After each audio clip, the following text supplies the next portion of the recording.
All right, the final section for conics is 9.3, and we ended with 9.3. I realize they're not in order, simply because it's the easiest. You're going to be graphing and writing equations of circles, and it really should be a piece of cake because A, you definitely know what circles are, and B, you probably talked about equations of circles somewhat in geometry.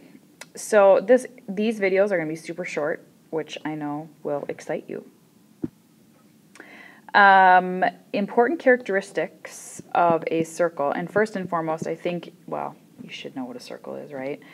But important characteristics, I bet you can imagine, would be, of course, the center of the circle and the radius of the circle, and that's it. So a circle is the set of all points that are equidistant from a fixed point, and that fixed point is called the center of your circle, and the radius is the distance between the center and any point on the circle.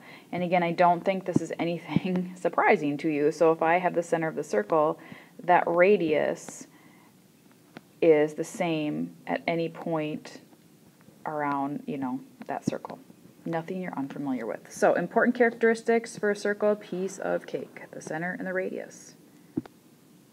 And last but not least for the intro video is the equation for a circle. Now, this is the standard equation of a circle with the center at the origin that you'll want to note, okay?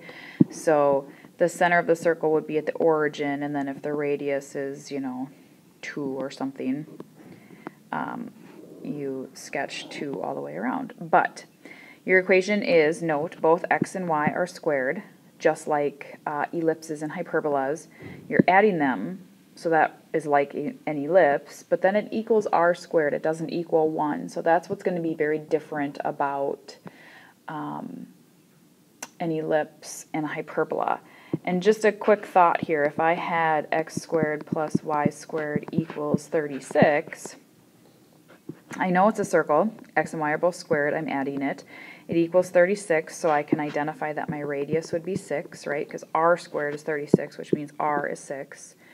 The other thing I do want you to know, what if you thought this was an ellipse and you knew it had to equal 1, so I went through and divided everything by 36?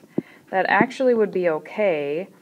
I'd get x squared plus y squared, both of them over 36, equals 1. Well, you do have an equation for an ellipse, but both a squared and b squared are going to be 6 units, so you'd end up drawing a circle anyway. So obviously ellipses and circles are very similar, but you just, you would have just created an extra step for yourself that would be unnecessary. So hopefully, you note that if there are no numbers in front of the x and y squared, then you might as well just treat it as a circle because that's what it is.